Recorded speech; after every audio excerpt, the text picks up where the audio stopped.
However, when the BEC said, then the report was never tabled. And GIB had recommended the appointment of one service provider, but the BEC recommended another company. Unfortunately, we can't mention their names in this forum because we are still busy finalizing this investigation, and they have not been given a right of reply. So there was no plausible explanation to us as to why the GIB report was not considered, which somehow we can see that as a wasteful expenditure. But we are also identifying the officials involved in the BEC to check and to find out from them as to why they never considered that GIB report. And then the appointed service providers submitted an invoice of 12 million to Amatola Water, and this appointment was also done via Amatola Water, which was an implementing agent for this service. And now they were then asked to submit a 12 million invoice for work done, whereas there was no supporting documents. And this invoice was submitted to OR Tambo by Amatola after Amatola Water officials approved the invoice, which was paid to OR Tambo, and the money was eventually paid to this company in phases as per work done. But what we found is that this money was paid even before the work was done. But in our investigation, we did eventually find that the work was done at the end. In terms of the civil litigation on this matter, there is none.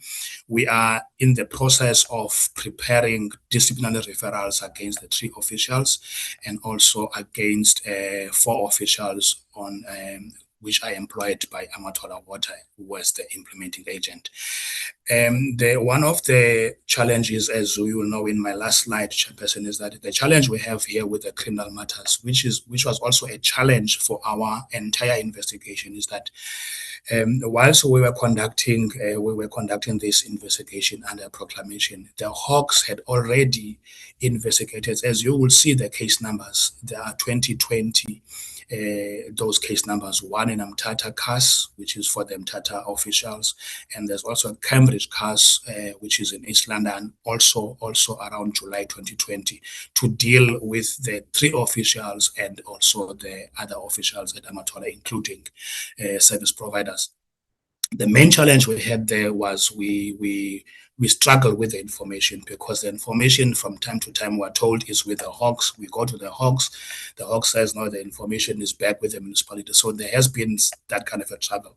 Of a struggle, but ultimately we would get some documents from the NPA, which we had used. So there will be no referral per se from us to the NPA, because already those matters are in court. And when we compare what the NPA is having in their court documents, it's almost the same as what we have. So we were just looking, is there anything that we can find to supplement what the NPA has. So basically, there will be no referrals for criminal, as this proclamation was only proclaimed in 2024.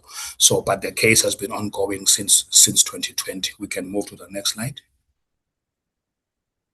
The next focus area, Chairperson and committee, is that we were dealing more with the installation of the pump at Mhlonhlo. The issue then, the allegation was that invoice was submitted and payment processed before the work was done.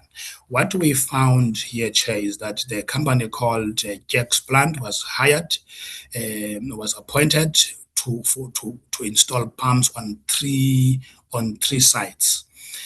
Jack's only installed on one site and was paid 7.2 million. And then it happened that around July 2019, Jack's was then forced to cede the other two pumps, or the other 2 services, to 2 companies called Valotone and Phoenix. And this instruction was coming from consulting engineers Zinzame, who are operating in the space of the OR Tambo.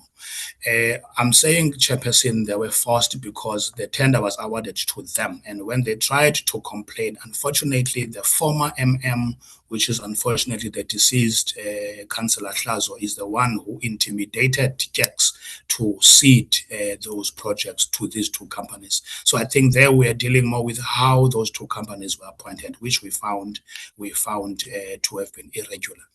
And then Valotone and Phoenix submitted invoices before the work was done. And these invoices were approved by Zinzame, who was the consulting engineers, and payment was done.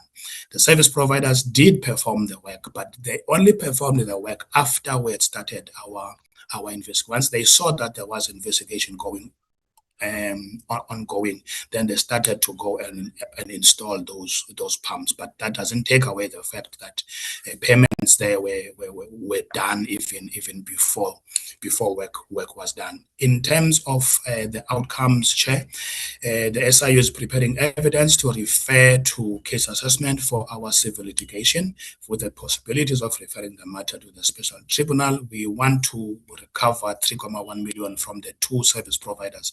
It is our view that because the appointment of Valotone and Phoenix was irregular, if not fraudulent, so we would want to we are preparing that evidence that will still be assessed and see whether we can recover that money from the service providers.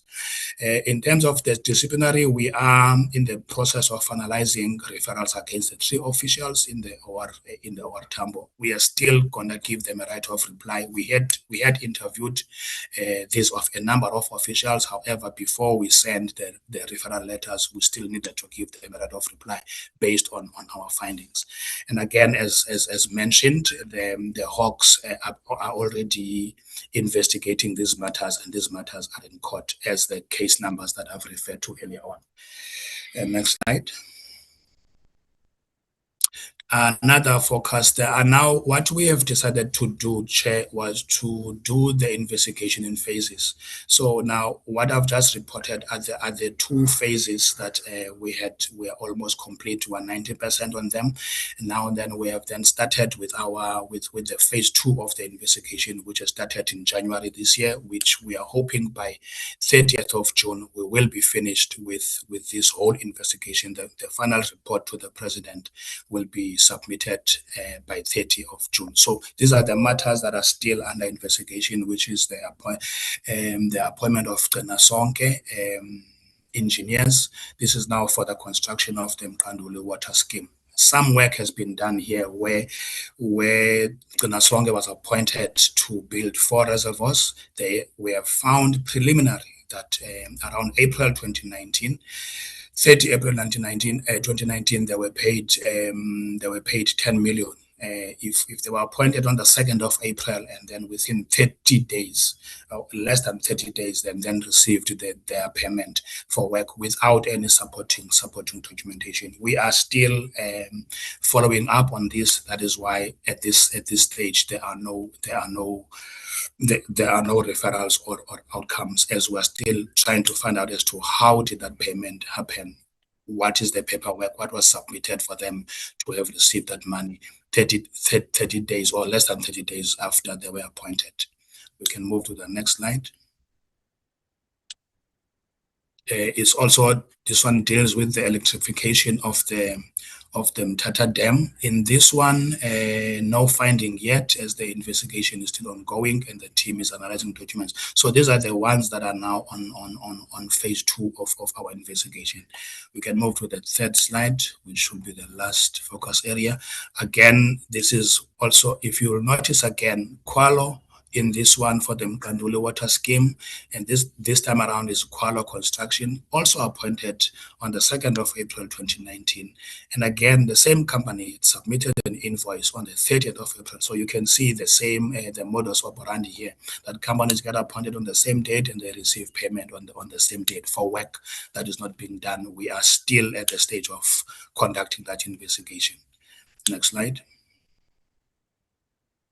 Now, this one, Chair, as I get to close to the end of my presentation, is a general observation that as we are conducting the investigation, we found a lack of cooperation and support from the municipal officials. is not available, as I've stated before, and the findings has not been responsive to our request to meet. One of the challenges, as I stated, no proper document management in the municipality. As I've mentioned, that the documents are said to be somewhere with the Hawks, and when the Hawks says we've returned the documents back to the municipality, there's no paperwork or paper trail to check where the documents are. Now, due to the parallel investigation by the DPCI, it's one of the challenges, serious challenges that we face, is that when we want to interview the implicated officials, they would somehow refuse to meet with us, to say, we want to you want to interview us on a matter that is still sitting in court. And therefore, the main reason was they were fearing self-incriminating them.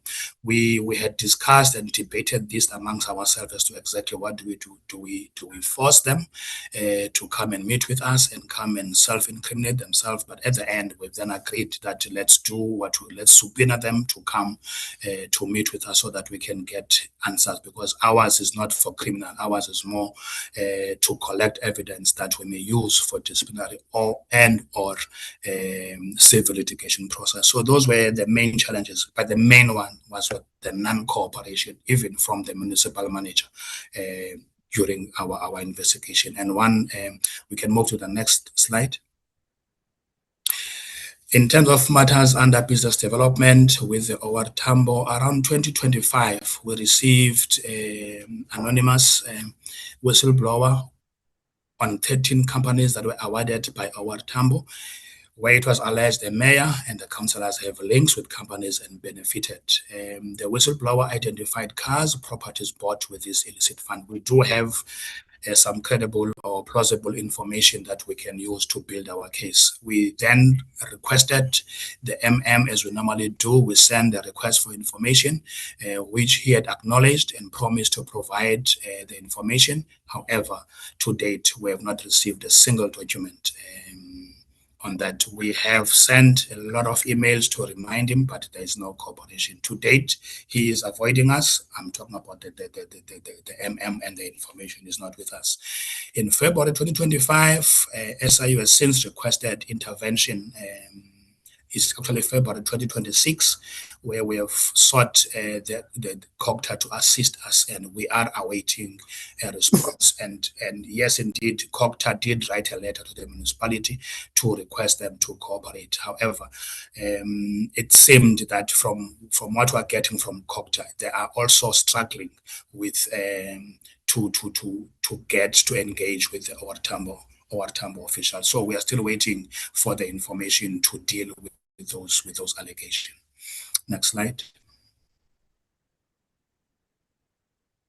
That was the presentation in terms of an update on matters that took place between March and last year and our current investigation. And we are in the process, Chairperson, of appointing experts, engineers to assist us, since these services this procurement we're investigating are in nature engineering and technical. So we are in the process of finalizing the appointment of the expert to assist us so that we can get proper opinion. This process has been ongoing. The unfortunate part is that when we will issue a tender and people respond, but the challenge with the service providers, when you ask them that they must submit at the end of their assisting us, they must depose to an affidavit or sometimes even go to court and testify, and service providers will have a problem with that. We've just finalized another evaluation of the tenders for the experts. So it's one of the delaying factors why the first phase matters has not been finalized, because the desktop investigation has been done. However, the technical point, that is where the experts are needed, is now the one that is delaying us. However, we are hoping now with the last with what we have done last week in terms of doing the evaluation. We will be done and finished with that investigation, with the expert assisting us to check the value for money spent by the municipalities in those constructions. That is the end of my presentation, Chairperson. I will hand back over to you. Thank you very much.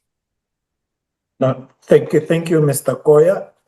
Honorable Chair, that's the presentation from SIU, and I think in summary, you can see that there are matters at the allegation space, of which we're still waiting some of the documents to make sure that we apply for a proclamation for some of those matters. And there's also matters that are been to be finalized.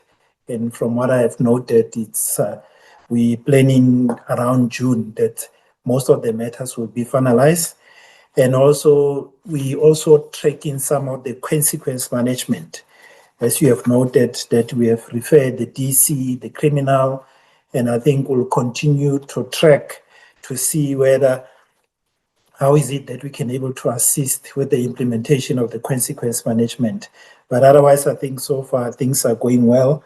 If we are to do something, I think we will just try and see how intervention can be in terms of matters at an allegation space. As you know, that we don't have the powers at that time, and we can't compel the municipality to give us documents. So we always do it with the hope that they will able to give it to us. But we are busy looking at our legislation so that we can have the powers to subpoena for documents even before the proclamation is issued. I think it will go a long way to assist us in terms of making sure that we get all the documents that we want so that we can investigate all the allegations. Otherwise, if they don't give it to us, we will not be able to investigate. But I did indicate to the team that the moment we don't get joy from the municipality, they must escalate to the MEC. If no joy MEC, to the premier, then to the minister, so that we can follow all those levels until we exhaust to be in a point that we have done all we can before we can close the matter that we are not getting any cooperation. But that is it from our side, and we hope that the committee will able to engage with us on this matter. Thank you, Chair.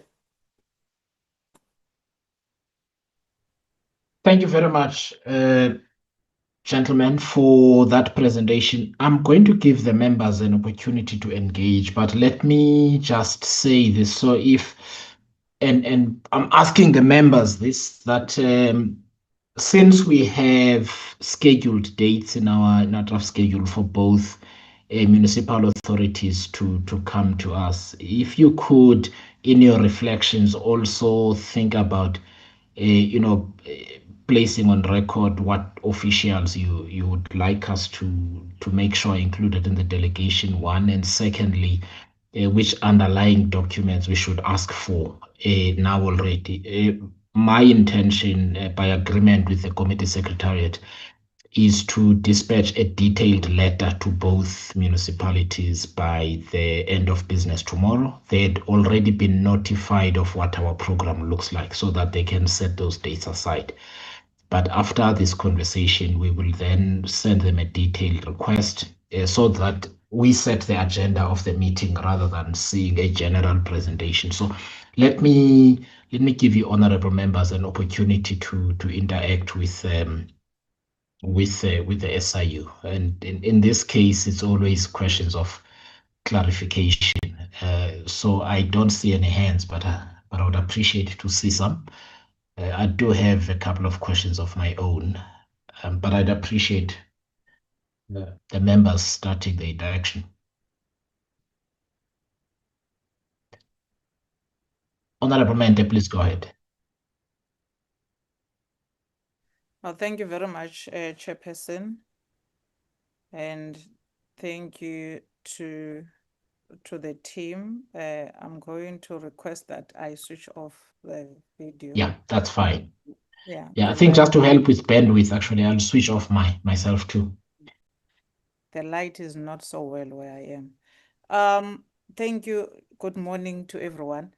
No, I just want a few clarities from our team of the SIU, and like the chairperson have said, let me echo his words and congratulate everyone who has stepped up in their career due to their hard work, especially to Imbokodo, COO. Thank you very much for the service you give to South Africa. There's two things I would like to get with the beachfront and the Water World Park.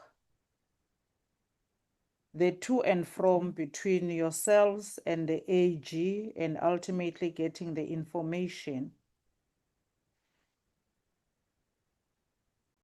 I'm not getting a satisfaction as to what is the progress at this point. I know the presentation is giving us the very high level information, but I want to understand exactly where we are, because we were there early last year.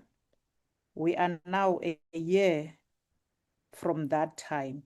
And even at that moment, there was an indication that the information about the water world has been submitted to SIU. So seemingly, if I'm understanding you correctly, a status of where we were in March last year is similar to where we are today. Please clarify for us, what is the progress in a case of the water world, as well as the beachfront, the stoop issue, because money spent on the beachfront is ridiculously high, unjustifiable, and to date, we have not received answers as to how did it come about. The second one at OR Tambo, with the MM who's not cooperating with you, I want to check if the Department of the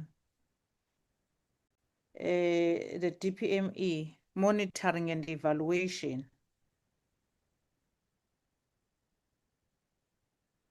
do you sometimes sit with them to understand what could be their contribution to assist you in ensuring that you receive or obtain the much needed information from the municipalities? Because DPME is in the presidency and these proclamations come from the presidency. So I do not understand if the president in his office does not have a component which deals with these kind of challenges when then you come across them. I'm asking this because for you to be going to the premier and then have to go to cooperative governance and everywhere else seems to be a very long process, which then prolong this whole issue. And at the end of the day, we know how officials move around in these municipalities. And this is why we're speaking of people of 2019, cases of 2020 that you are still investigating, simply because the chain of investigation is ridiculously long. And I do not understand what is this system which makes it so long, instead of having a component within DPME that assists you. If there is one, please clarify for us and give us information as to what is their contribution towards assisting you to achieve a goal that we all want to achieve. Then the second one at OR Tambo are the service providers that are also reluctant to assist you.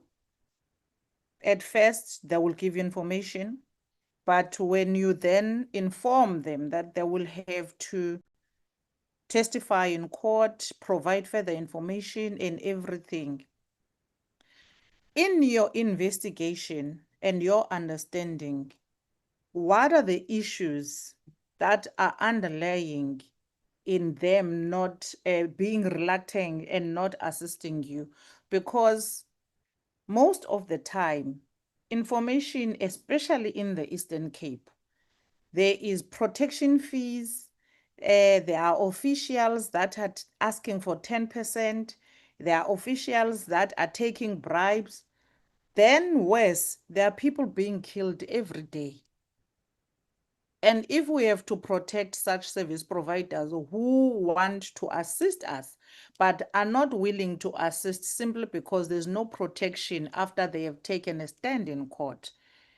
So give us an information as to why are the service providers reluctant to assist, even though they are the ones, if anything, their priority in this investigation, because they are the ones that have a relationship with the tender and the official, and they will tell us as to why they abandoned a site, why they were paid before they could work, and what was a bargain thereof in them being paid before they could deliver anything, because there is no service provider who doesn't know that I only get paid when I give invoices. But immediately when an official gives you an information that just give us a scope and everything, we'll pay you. And this is going to be a deal between the two of us. These are the people who have much more information than anyone else.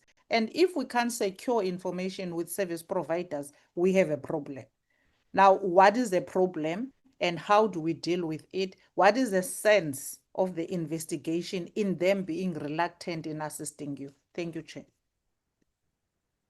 Thanks very much, Honorable Mente. Can I hand over to the SIU team to respond to those questions? Thank you very much, Chair. I think on the last one, I think Honorable Mente is making a mistake. The service providers are not necessarily the service providers that we are investigating. I was more referring to our procurement of engineers to assist us with the investigation. Those are the ones that will be reluctant to go to court. It's an open tender where we're asking engineers to help us so that we can get proof or quantify the value for money of the project that we're investigating. It's not necessarily the service providers. It's the procurement of from our side of experts to assist us. In terms of the water wealth and the beach. Sorry, may I ask, Mr. Koya? So just to enlighten all of us in the committee on this. So you're saying that when you ask them to assist you with assessments, I assume with assessments of what's being said to you, they are reluctant to go to court. What reasons do they give? I don't think some of them are just scared of. Well, this is information that we're getting from our procurement. Remember, we don't do procurement in the provinces; it's done at head office. So you will issue a tender, and engineers or service providers would respond, and they can do the work. They can assist us. But when it comes to one deliverable for them to depose an affidavit and even appear in court, they become reluctant, and we don't know really what is the reason, but that normally becomes a challenge. I'm not sure whether they are fearing reprisals or not. So I can't for sure state what is the reasons, but it's one of the reasons that were given by supply chain as to why there is a delay in us appointing expert to assist us. All right. Okay. Yeah. On the water wealth, yes, indeed. When we visited the water wealth, documents have been submitted to us. I'm sure my principals will assist. We do what we call assessment of the documents that we receive with the intention to apply for a proclamation. So there is to and fro from our internal processes. And one of them is to avoid a duplication of investigations where you are told that the Hawks are already investigating it. And there was a point when we were busy following up, and then they said after the visit of Scopa, they had made some commitments to Scopa in terms of how they're gonna deal with that water wealth. And And I'm sure Chair will remember through the Secretary of Scopa, I did mention that it's one of the issues that they're saying. Then we said, let's wait for that process.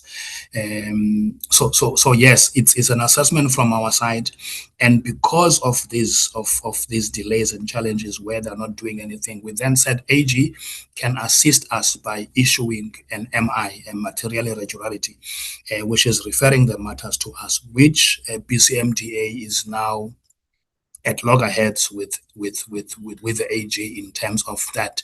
And their fear is that they were not the ones involved, and if they can issue that MI, it may cut some of their careers. But I know the AG is busy preparing that MI to refer the matter to us, which will then overrule whatever we have been doing, all the hurdles that we may be having in terms of our assessment for that investigation. The beachfront, as I said, there's been that delay with the letter. As much as the beachfront and the water well were reported to us at the same time, we had moved with the beachfront. It was only that letter from the Premier that was outstanding. The letters were submitted to the Premier around July 2025, but by January, the letters were not there. But after presenting at legislature planning session, then they followed up, and the letter, we did receive them. So this beachfront is closer now to a proclamation. It is now sitting with the Department of Justice. Maybe my principals can assist in terms of the DPME, as from our side, we have only engaged with COGTA. We have not engaged with DPME in terms of trying to force or assist us with the municipalities. As I ask my principals maybe to assist me in terms of how we deal with the TPME. From our side, we have not dealt with them. I will take it that is a recommendation for us to engage with them. Thank you very much, Chair. No, thank you, Honorable Chair. Thank you, Mr. Goya. On the issue of the DPME, we are constantly engaging with DPME. In one of the aspects that we engaged them on was the issue of making sure that when they assess the scorecard of different departments, they must include one of the activity there to measure the implementation of the SIU recommendation. So that's one thing that we engage them on whether can they include that as and when they assess the performance of each department. The other one where we are engaging DPME, it's that project that we have with the presidency, where DPME is running with the project on behalf of the presidency in order to track the referrals of SIU. So there is a system currently in place where we are piloting it with criminal referrals. But once it's matured, we see how it works. Now we'll extend it to all other systemic recommendations that we'll be making to all the departments, whereby we refer matters via the system, it goes to the department. Then the department is forced to give feedback in terms of the progress that they are doing in terms of the matters that we have referred to them. So they are forced to give feedback in terms of those matters. But at this stage, it's just a matter of the outcome. And we take an advice from the honorable member that maybe we can even look how we can expand this thing to the extent that where we look for documents, they must be in a position also to assist on. We have taken that to note, and we're able to see how we can able to expand the assistance of DPME in terms of making sure that we get all the documents that we want. Thank you, Chair. All right, thanks very much, colleagues. May I hand over to Honorable May? She's next on the list. Thank you, Chairperson. Good morning to the SIU, and good morning to my colleagues here. Thank you very much for your presentation. I wanted some clarity with regards to the BCMDA projects that are now being investigated. is the investigation primarily looking at the actual project when it was procured? That means right there from about 2011, because there have been 3 boards for BCMDA. There was the original board where most of these projects, with a CEO, when most of these projects started, they were all on track. Another board came in and stopped the projects. Now, I'm not sure, is it that they had picked up some discrepancies, or I'm trying to work out where the challenges were in these projects. They were on track.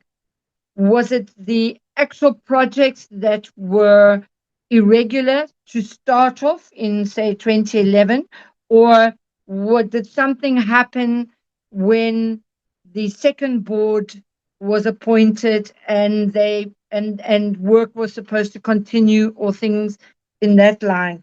Because there's a third board now, which I can understand not wanting to take responsibility for projects that had happened prior to them coming on board, and obviously the CEO at that stage. So that's the one question. The second question that I have is the manipulation of tenders. You know, in 2023, the director for infrastructure was assassinated. And basically, rumor at that stage said that it was to do with contracts. So when I look back at all these different contracts that you are now looking at, have you managed to link, because from the Hawk side, from the SIU, and from the contracts that you see here, where senior managers and other officials from the municipality processed and approved the fraudulent claims, have you managed to look and see if that director that was assassinated at that time, Nkonyana, was there any link to any contracts? Because one would want to see if there's some kind of linkage in the challenges that we have seen at Buffalo City in that line. Coming through to OR Tambo, I can recall that when we looked at their presentation, and you have cited the challenges with the project management. There was a construction company that was given to project manage their projects that then came in. Well, they then had their own project management in the city manager, the municipal manager's office. There was a media company that was attached to all of that. I don't see any reference to, I needed more clarity on that particular contract and the media company that was then developed, appointed to look at all their media, because that is just one of the areas that I wanted to have a look at. And I wanted a little more clarity on exactly what my colleague who mentioned previously. You know, in all these contracts, especially from the past, there was always protection fees. There was always that 30%. There was always the percentage to officials. Have you delved in a little more? Because on some of the contracts, they have normally the AG, I'm not sure if the AG has picked it up, but they would have something that says community liaison. And in there hides the protection fees, there's percentages that get paid.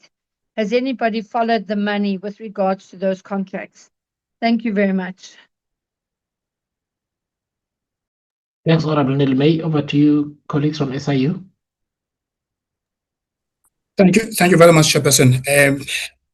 Honorable Nilmay, the The two contracts on BCMDA, we are not yet investigating them. We are still in the process for the, as I said, for the Beach Fund Crescent, we are awaiting a proclamation as the motivation is now with the Department of Justice. The BCMDA one, the waterfront, we have not yet conducted the investigation. We are still at the stage of assessment. So all the questions that you've asked in relation to what have we done, have we made a link? Unfortunately, the answer is no, as we don't have the proclamation yet to conduct that investigation.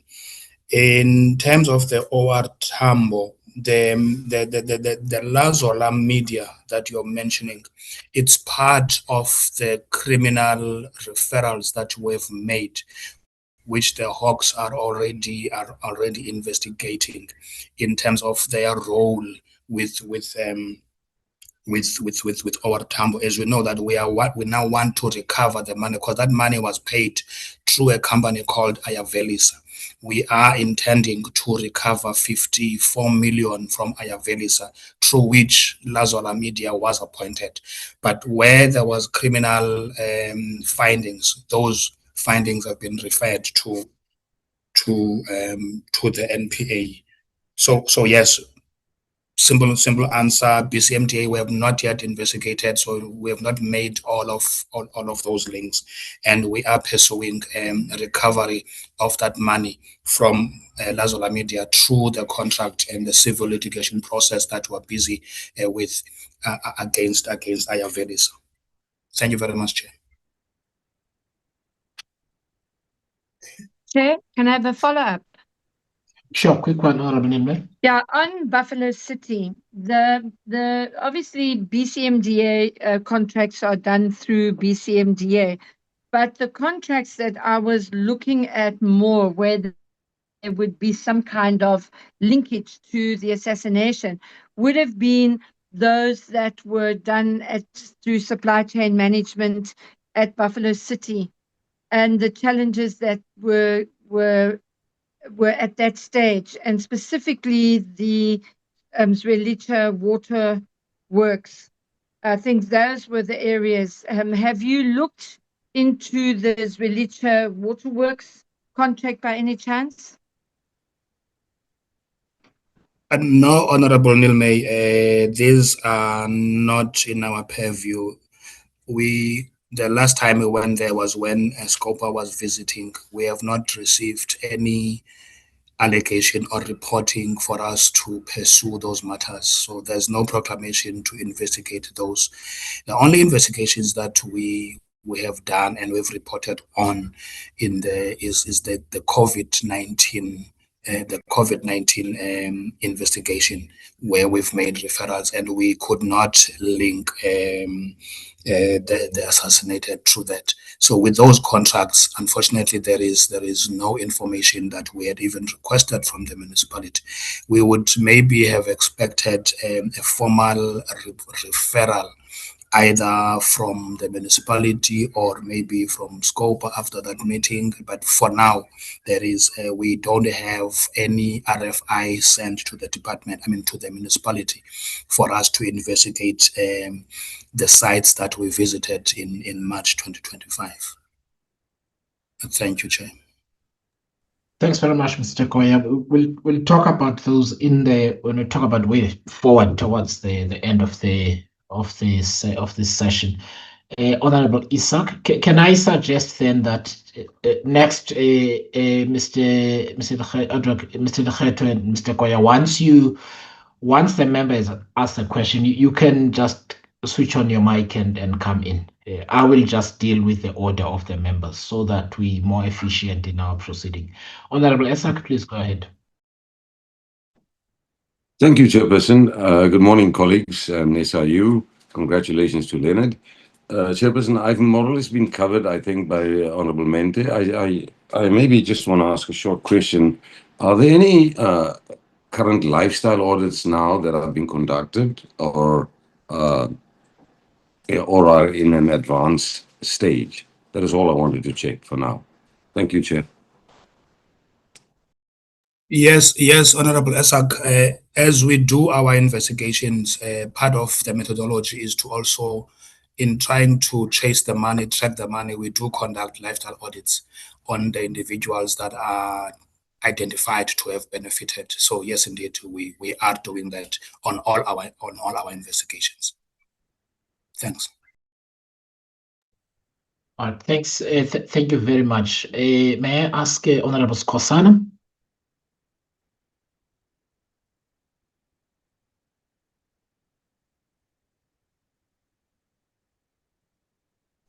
Yeah, no, thank you very much, Chair,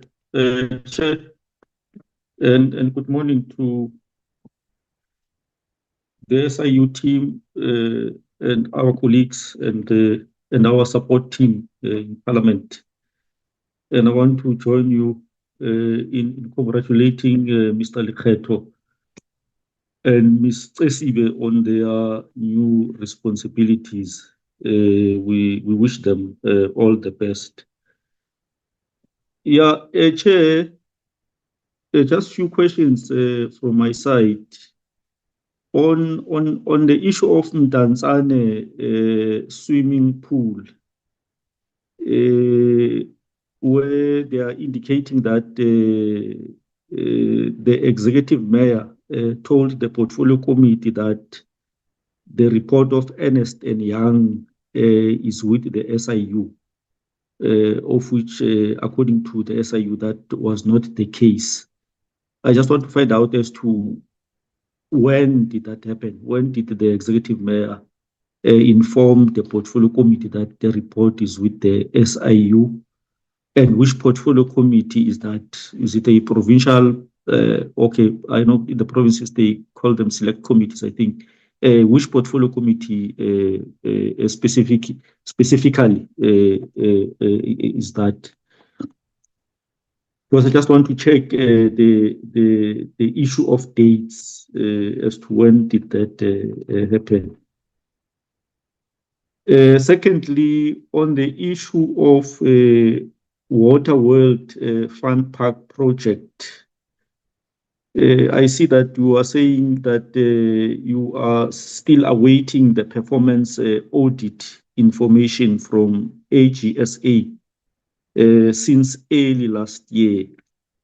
So I want to find out as to what are the difficulties on the part of AGSA for them to be unable to give you that report or such information, because I think that's a very crucial information that would assist you in motivating for the proclamation. So what are the difficulties from the AGSA when you engage with them that makes it difficult for them to provide you with such an information?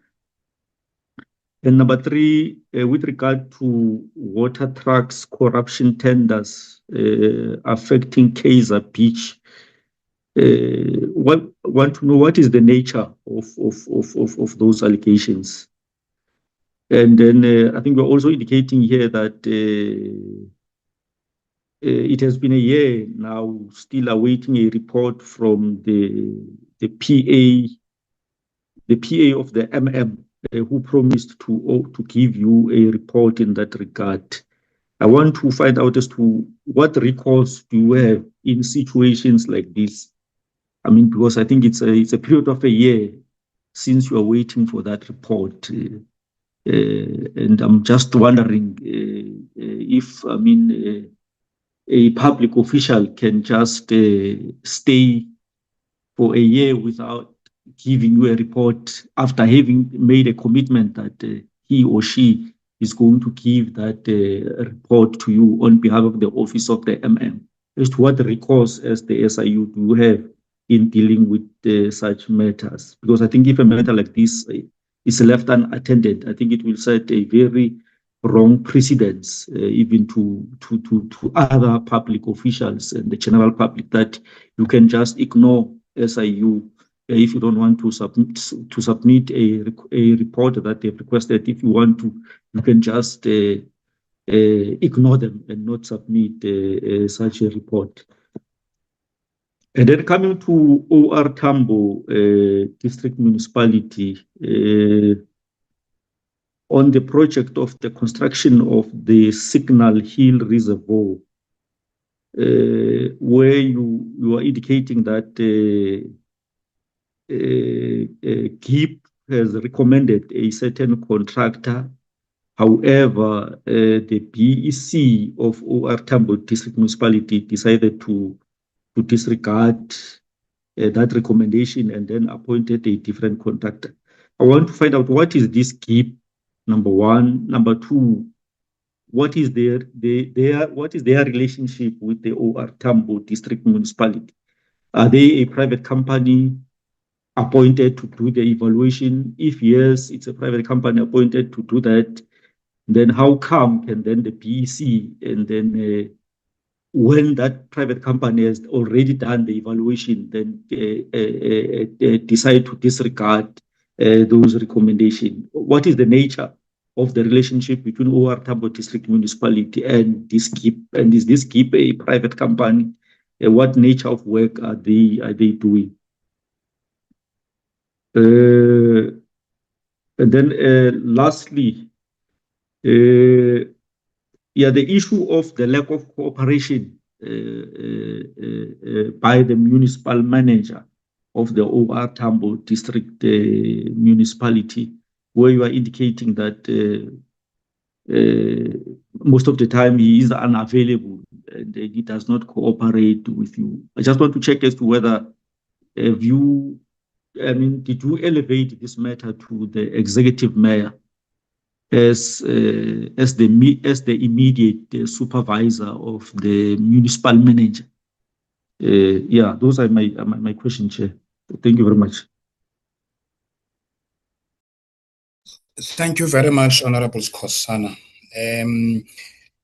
I can follow up with the date of the portfolio committee, but it was a portfolio committee that had a meeting that happened in October 2025. It was at the Wild Coast Sun. It was chaired, it was a national portfolio committee for COCTA. It was chaired by Dr. Kize. So I would assume it was a national one. So that is where I even have video clips of where the mayor was saying that the report has been issued to the SIU, and I followed up with a letter to request that report because I was saying we've not received that report. But in terms of the date, I am not sure, but it was around October because I wrote that letter a week after. I did escalate the matter to the provincial portfolio committee for COCTA, whom I wrote a letter but never got a response. And I went to the mayor to say, Mayor, please assist us, as you have mentioned there, that you gave the report. Give us proof of who did you give the report to. On the AGSA, remember, the AGSA is willing to give us and to refer to us to an MI. And I also stated that BCMDA is now fighting with the AG in terms of they don't want that MI to be issued. So that is the only difficulty. But as I said, in January this year, we did have two meetings, one with the BCMDA, the CEO and his colleagues, just to get support from us or a confirmation that there was a meeting in January 2023, which we have done. And subsequent to that meeting, we did have a meeting also with the AG, the MI department, Miss Andre van. Miss Andre. We had a meeting with them where we were now discussing that meeting we had with the BCMDA, where they also is the AG that told us that BCMDA is fighting them even to the point of threatening them with court to try to avoid this MI. Yes, indeed, Honorable Skosana, that MI will assist us to fast track the finalization of the motivation for the proclamation. And we did get a commitment from the AG that they will be issuing that letter. It is now sitting at the MI department at the AG's office at head office. In terms of the water trucks for Kaizer Beach, the allegation there that people are sabotaging water, they're cutting water so that people can get trucks to deliver water to the community. And this matter was reported to us. Unfortunately, Chair, we are unable to use our powers to force any department to provide information to us without a proclamation. We do have a provision in our standard operation procedure that once we receive allegation, we would write a friendly letter to the institution to assist us with information. Those are the RFIs we're talking about. But we cannot force them, unfortunately, because we do not have powers. That we only get those powers when we have a proclamation. All we can do is to escalate, as we have done at OR Tambo and escalated it to them, to Cogta MEC for assistance, which unfortunately is not working. So that official, unfortunately, if there was an instruction to that official not to give us the information, our hands are tied until we have a proclamation. Perhaps my principals can assist in terms of how best we can do, as we have taken note of the suggestion to involve the DPME. In terms of the OR Tambo and GIP is appointed by OR Tambo as a project manager on all their construction. So they're busy on any other projects that OR Tambo is busy with. And then OR Tambo then asked, remember this was done via Amatola Water. So GIP was then asked to assist Amatola Water in the adjudication of that tender. So GIP is a private company which is based in Durban, which is a service provider to OR Tambo. And OR Tambo, because they were doing this construction with Amatola Water, then asked Amatola Water to use GIP. I think I forgot the last question, but maybe my principals can remember. Unfortunately, when you were finishing asking that question, I was busy switching my screen. But if there's anything I'm missing, I'm sure my principals can assist. Thank you, Chair. Thank you, Honorable Chair. Mr. Koya, the last one was, did we report the MM to the mayor? To the mayor, yes. The municipal manager of OR Tambo District Municipality and his refusal to cooperate with you. Or at least he's ducking and diving, or just refusing to come back to you. Yeah, I've just chatted with the team now. They're informing me that they also have difficulties in locating the mayor so that we can do that escalation. Unfortunately, there was no correspondence sent to the mayor. Although the mayor, if you remember, chair and committee, when we were at OR Tambo, they did mention that we would complain about non-cooperation, and yet it was never escalated. We did attempt to set up a meeting with the mayor. Unfortunately, the mayor was not available. This is the information I'm getting from the team. But we will definitely follow up and see if we can make sure that we do escalate at least to the mayor in the first instance. Thank you, Chair. No, thank you, Honorable Chair. I think, Chair, what we will do will rather than looking for a meeting, we'll write so that at least we can have a record. Because if we're gonna go around look for the mayor, we're not gonna be able to get him. So I'll advise the team that we write to the mayor and raise our issues so that they are recorded. So I think the other issue that you said I must assist, Mr. Koya, I think I explained it, that in terms of trying to deal with non-cooperation, particularly where we don't have a proclamation, there is still persisting, but it's part of our amendment that we have submitted so that we can be allowed to do a pre-proclamation and we can be empowered in terms of legislation. So those are the measures that we have put in place. But for now, what we're trying to do is the escalation to the highest level until we get cooperation. Thank you.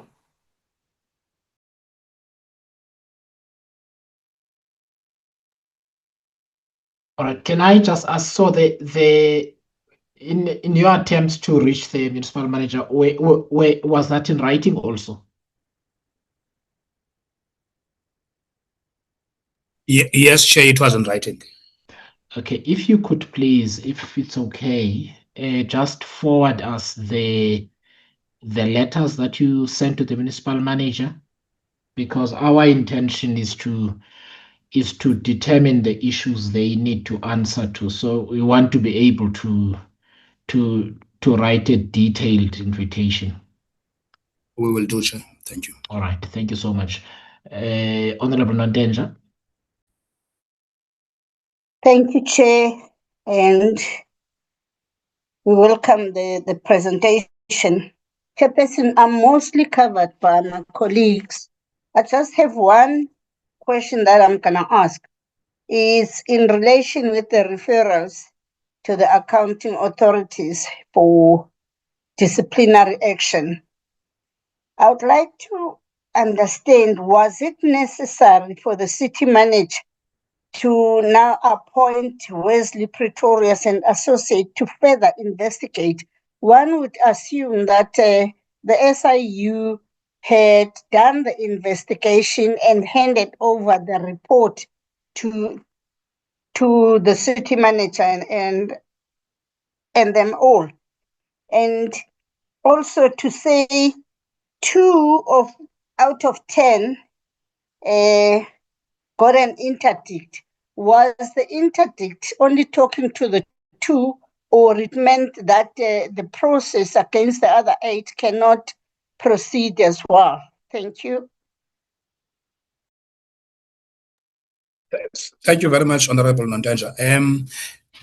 Normally, what institutions do when you refer the matter to them for them to conduct, to initiate those DC processes, they would appoint someone who's going to be the initiator. Normally, they would appoint someone from outside. Wesley Pretorius is well known in the East London area to be dealing with labor. He's a labor law specialist who sits in a number of disciplinary processes.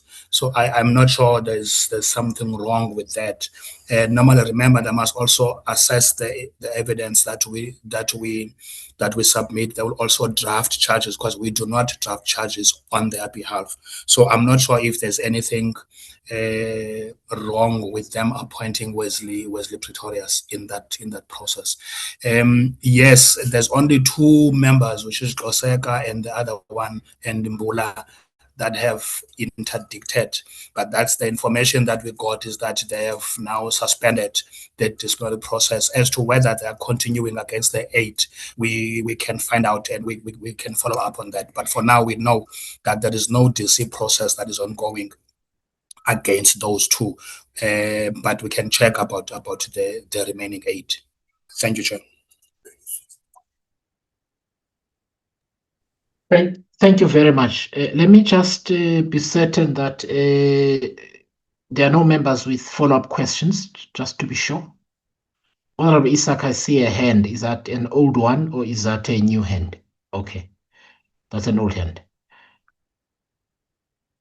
All right, okay. So can I just ask a couple of questions, colleagues? So let me just ask about maybe some baby steps for me on the involvement of the Premier's office and COCTA and so on. So I'm just trying to locate the slide in the case of OR Tambo. I think it is page 16. So number 2, update on referrals made. The SIU, can you see that the SIU attempted to meet the MM? So then there was a meeting with the Office of the Premier and the OR Tambo District Municipality on 19 January 2026. They got advice from COCTA to continue. So can you just tell me that, can you just explain to us what that whole triangle is? Why is the Premier's office needed, if I may ask? Am I missing something? Yeah, let me assist, Chair. What in the province, we do have a working relationship with the Office of the Premier. They are on a monthly basis or quarterly basis sending us a spreadsheet where we update on our referrals. both criminal and DC, which is now facing the whole province. So if we have referred anything to the Department of Education, we have a process within the SIU of monitoring our referrals, where from time to time we write to the department to update us how far are they with our DC processes. So we do submit that to the office of the Premier.